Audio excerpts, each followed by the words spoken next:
बंधन भाग 17। राजकुमार भीष्म ने मस्तक उठाकर देखा। कुरु साम्राज्य के महामंत्री विष्णुदत्त उनके सामने खड़े थे। महामंत्री भीष्म ससम्मान उठे। आप यहाँ? महामंत्री के अधरों पर एक स्निग्ध मुस्कान प्रकट हुई। जब कुरुकुल के युवराज किस युग की बात कर रहे हैं तात? भीष्म प्रशांत स्वर में बोले। अब तो मैं क्या हस्तिनापुर का बच्चा बच्चा भूल चुका है कि मैं कभी युवराज भी था। महामंत्री का स्वर कुछ मंद हुआ। न सही युवराज, राजकुमार सही, न सही राजकुमार, राजबंधु सही। विशेषणों और संबोधन से क्या बनता बिगड़ता है महाप्राण? तथ्य तो वही रहेगा। यदि आप गंगा तट पर आश्रम बनाकर रह रहे हैं तो शेष लोगों के लिए ठौर ठिकाना और कहाँ होगा? भीष्म हंसे। ऐसा क्या हो गया पूज्यवर? महामंत्री ने आंखें उठाकर आकाश की ओर देखा। हे प्रभु, कहाँ गए वे दिन जब क्षत्रिय राजा वृद्ध ब्राह्मण को पूज्य माना करते थे? भीष्म को लगा ये मंत्री के मात्र सहज उद्गार ही नहीं थे, ये शब्द भीष्म की प्रशस्ति मात्र के लिए भी नहीं कहा गए थे। इनमें से तो वृद्ध महामंत्री का आहत सम्मान बोल रहा था। क्या बात है काका? भीष्म का स्वर स्नेह मिश्रित हो उठा। आप कुछ व्यथित दिखाई देते हैं। हाँ वत्स, वृद्ध आकर चटाई पर बैठ गए। व्यथित तो हूं ही। कोई कष्ट है आपको? कष्ट ही कष्ट है राजकुमार। अब हस्तिनापुर में कष्ट ही कष्ट है। भीष्म उन्हें धैर्यपूर्वक देखते रहे। यदि हस्तिनापुर का महामंत्री कष्ट में है तो साधारण जन की क्या स्थिति होगी? आपने जब यहाँ यह आश्रम स्थापित किया था तो मैं बहुत चिंतित हो उठ गया था। आपने जब यहाँ आश्रम स्थापित किया था तो मैं बहुत चिंतित हो उठा था। महामंत्री बोले। पर आज सोचता हूँ कि आपने ही भविष्य का ठीक अनुमान लगाया था। हस्तिनापुर की राजसभा में बैठकर अपमानित होने से तो बहुत अच्छा है कि व्यक्ति वन में चला जाए, नदी तट पर कुटिया बना ले या तपस्या करने के लिए हिमालय क्षेत्र में चला जाए। महामंत्री, हस्तिनापुर की राजसभा में स्थान पाना सम्मान का प्रतीक समझा जाता है। नहीं वत्स, अब वह सम्मान का कारण नहीं रहा। मंत्री बोले। किसी वयोवृद्ध मंत्री, किसी तपस्वी ब्राह्मण, किसी विद्वान शुभचिंतक, किसी वीर योद्धा को अपशब्द कह देना, किसी का राजसभा में खड़े खड़े पानी उतार देना नए सम्राट के लिए तनिक भी असहज नहीं है। पूज्य पूजन में निष्ठा नहीं है महाराज की। महाराज की निष्ठा केवल दूसरों का अपमान करने में है। ऐसा राजा हस्तिनापुर के सिंहासन पर कभी नहीं बैठा जिसने प्रत्येक सभासद का अपमान करने का व्रत धारण किया हो। आचार्य क्या कहते हैं? आचार्य, मंत्रियों से राज कृपा पर पला एक ब्राह्मण, वह साधारण राज कर्मचारी है, उसका क्या प्रभाव है राज सत्ता पर? राजपुरोहित, वे हस्तिनापुर छोड़ने की सोच रहे हैं। भीष्म हतप्रभ रह गए। कैसा समाचार लाए हैं महामंत्री? पिछले कुछ दिनों में से कोई न कोई आता जाता उनके कानों में कोई न कोई नई बात डाल जाता था। हस्तिनापुर में सब कुछ ठीक नहीं है, इतना तो वह समझ रहे थे, किंतु भरत वंश का राजा शील शिष्टाचार को तिलांजलि दे देगा, यह उन्होंने नहीं सोचा था। किसी ने ठीक ठीक बताया भी नहीं था। किसी ने आवश्यकता नहीं समझी या किसी ने साहस नहीं किया। राजमाता का भी कोई नियंत्रण नहीं है चक्रवर्ती पर? अंततः भीष्म ने पूछा। राजमाता का विचार है कि सम्राट का व्यवहार सम्राटों के अनुकूल होना चाहिए। प्रजा का धर्म है कि वह सम्राट की इच्छा का सम्मान करे। शील हस्तिनापुर के सम्राटों का आभूषण रहा है। भीष्म बोले। चिंतन सदा कर्म से ऊंचा रहा है। ऋषियों के सम्मुख राजाओं के सिर झुके हैं। मुझे आप क्षमा करेंगे राजकुमार। महामंत्री बोले। मुझे तो लगता है कि सम्राट चित्रांगद में भी महिष्मति पति हे राज सहस्त्रार्जुन की आत्मा आसमाई है। उनके मन में किसी के प्रति कोई सम्मान नहीं है। विद्या, ज्ञान, तपस्या, चरित्र, शूरता, स्वामी भक्ति, किसी गुण को वह नमस्य नहीं मानते। हस्तिनापुर अब गुणियों का केंद्र नहीं रहा, उद्धतता का साम्राज्य है हस्तिनापुर में। भीष्म थोड़ी देर तक मौन बैठे रहे, किंतु ऊपर का मौन भी उनके मन की उथल पुथल को छिपा नहीं पा रहा था। उनके मन में पहले चिंता जागी, चिंता ने क्षोभ को जन्म दिया। उनके धैर्य ने बलात् क्षोभ को दबाया तो असहायता उपजी और असहायता से विरक्ति ने जन्म लिया। सम्राट का राज्य है, उनकी सभा है। अंततः भीष्म बोले। उनकी इच्छा है, जिस प्रकार चाहे राज्य को चलाएं, जिस प्रकार चाहे अपने सहयोगियों से व्यवहार करें। इस विषय में मुझे चिंता करने की क्या आवश्यकता है? इसलिए तो मैंने पहले ही कहा कि आपने बहुत उपयुक्त निर्णय लिया था। भूल हमसे ही हुई। आखिर हम क्यों राजधानी और राजसभा से चिपके बैठे हैं? मुझे आपसे पहले वानप्रस्थी हो जाना चाहिए था। तो राजा को मंत्रणा कौन देगा? जिसका राज्य है वही चलाए, जैसे मन में आए वैसे चलाए, मेरी ही मंत्रणा क्यों आवश्यक है। युवराज देवव्रत, भीष्म को स्वतंत्रता है कि वे गृहस्थाश्रम के वय में वानप्रस्थी हो जाएं, और इस वृद्ध विष्णुदत्त को संन्यास के वय में भी वानप्रस्थी होने की अनुमति नहीं है। आपने स्वयं ही तो कहा है तात कि सम्राट बहुत विचारशील नहीं है। ऐसे में क्या उन्हें महामंत्री विष्णुदत्त की बुद्धि, विवेक, अनुभव और अज्ञान का लाभ उपलब्ध नहीं होना चाहिए। एक प्रश्न पूछता हूँ वत्स। विष्णुदत्त ने यथासंभव अपनी वाणी में वात्सल्य ढाला। असत्य भाषण तुम्हारे चरित्र में नहीं है, पर उत्तर देना अस्वीकार मत करना। पूछिए। भीष्म ने कह तो दिया, किंतु प्रश्न जाल में फंस कुछ अवांछ्य कहने को बाध्य होने की घबराहट उनके मन में समा गई। चक्रवर्ती शांतनु की अंतिम क्रिया के पश्चात देवव्रत भीष्म ने कितनी बार हस्तिनापुर में प्रवेश किया है? एक बार भी नहीं। क्यों? मैं अपने मन में से रजस तत्व दूर करने के लिए राजकाज तथा राज परिवार से असंपर्क चाहता हूँ। यदि चक्रवर्ती के देहावसान के पश्चात राजमाता ने आपकी बाह थाम कर कहा होता, पुत्र तुम्हारे ये दोनों भाई तुम्हारे बहुत छोटे हैं, उन्हें तुम्हारे संरक्षण की आवश्यकता है, तो क्या तब भी आप राज परिवार से असंपर्क चाहते? मैंने स्वेच्छा से राज्य त्यागा है, आजीवन ब्रह्मचर्य का पालन करने की प्रतिज्ञा की है। ऐसे में क्या मुझे संसार से विरक्त होने का प्रयत्न नहीं करना चाहिए? आप मेरे प्रश्न को टाल रहे हैं राजकुमार। महामंत्री आग्रहपूर्वक अपनी बात पर अड़ गए।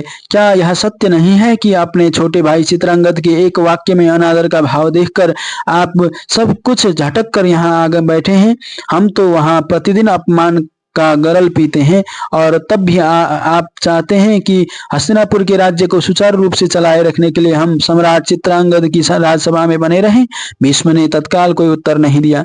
क्या कुरुओं के राज्य को अक्षुण्ण बनाए रखने के लिए आपका कोई कर्तव्य नहीं है? महामंत्री ने पुनः पूछा। विष्णु काका।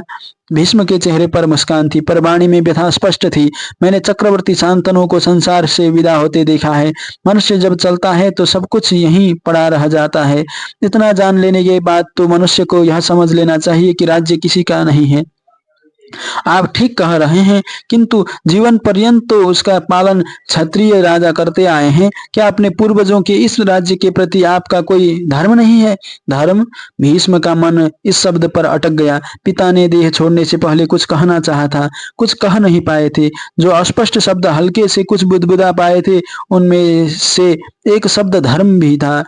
तब से ही भीष्म अनवरत इस चिंतन में लगे हैं कि उनका धर्म क्या है। उनका धर्म?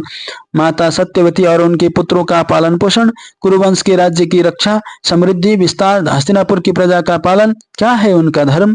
पर यह सब तो संसार की ओर प्रवृत्ति है। उन्होंने तो स्वयं को इनसे मुक्त करने के लिए प्रतिज्ञाएं की थी। मैं अपने धर्म को ही खोज रहा हूँ काका। उनका स्वर सचमुच शांत था।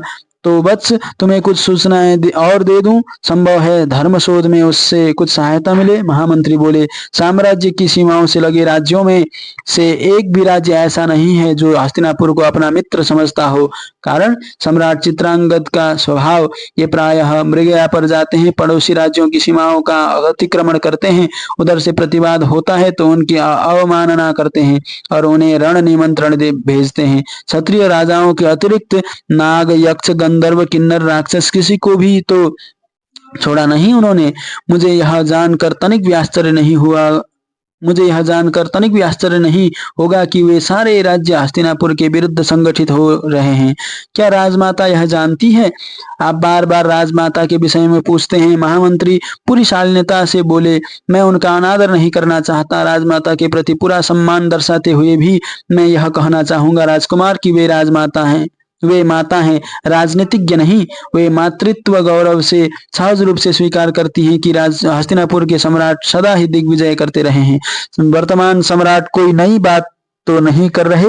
यह तो सत्य ही है मंत्रिप्रवर। भीष्म बोले। युद्ध और मृगया क्षत्रियों के व्यसन रहे ही हैं, तो यह भी सत्य है राजकुमार की व्यसन व्यक्ति का पतन भी करता है और हनन भी। क्या आपको कोई आशंका है? ऐसी कोई आशंका है? आशंका? महामंत्री बोले। कुछ दिनों में यह तथ्य प्रमाणित होने जा रहा है। क्या?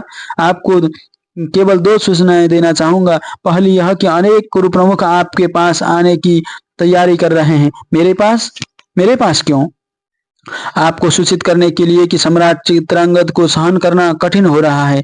यदि आप चाहते हैं कि कुरुवंश को कुलद्रोह का सामना न करना पड़े, यदि आप हस्तिनापुर को भीतरी कलह से बचाना चाहते हैं, तो कृपया राज्य का नियंत्रण अपने हाथों में ले लें। कहीं ऐसा न हो कि भरत वंश यहीं समाप्त हो जाए और कोई अन्य कुरु प्रमुख सिंहासन पर बैठकर हस्तिनापुर में नया राजवंश स्थापित करे। भीष्म की आंखों में क्षण भर के लिए छात्र तेज झलका और अगले ही क्षण उन्होंने पूर्ववत शांत मुद्रा धारण कर ली। और दूसरी सूचना क्या है काका?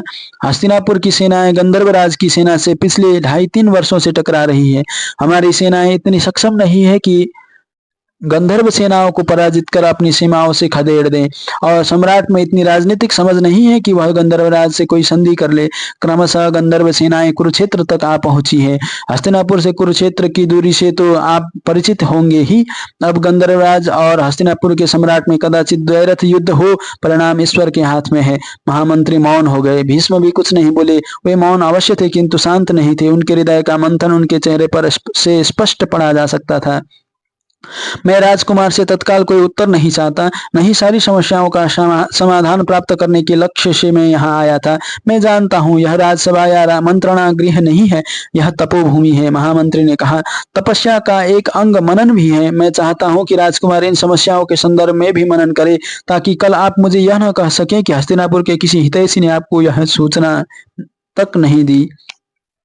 महामंत्री उठ खड़े हुए। हाथ जोड़कर उन्होंने भीष्म को प्रणाम किया। हाथ तो भीष्म के भी उठे किंतु उनका मन कहीं और था। महामंत्री को भीष्म ने कोई उत्तर नहीं दिया था। उन्होंने उत्तर मांगा भी नहीं था, किंतु अपने मन को भीष्म टाल नहीं सकते थे। आज तक वह अपने धर्म का पालन करते आए थे। प्राण छोड़ते समय कदाचित पिता ने भी उन्हें धर्म का पालन करने का ही आदेश दिया था। आज फिर मंत्री, हस्तिनापुर का राज्य और उनका अपना विवेक बार बार उन्हें धर्म पालन के लिए कोच रहा है।